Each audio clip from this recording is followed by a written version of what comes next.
14 או 16 נגנים, וסליחה אם אני טועה, אז במופע אחר כך פתאום היו 20 נגנים, ואם שם עשינו 2 מפלסים, אז פה פיצלנו קצת יותר במות, ועשינו פתאום פיגום ענק שעליו רקדו רקדנים גרוזינים, ופירוטכניקה, ופיצוצים, והרעיון היה לעשות כמה שיותר גדול, כמה שיותר מדהים, עוד.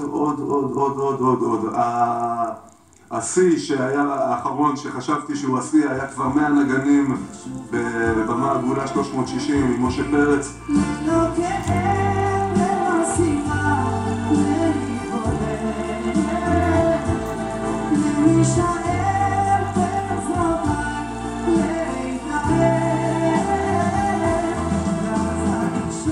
נגנים מסביב, 360, 12,000 איש.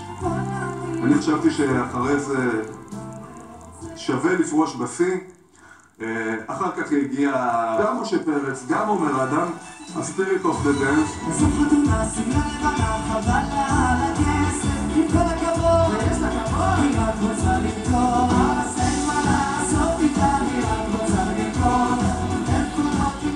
אני היום כבר לא אומר בזה, אני אסיים, בואו נעצור בשיא, כי כנראה שיש עוד הפתעות בדרך.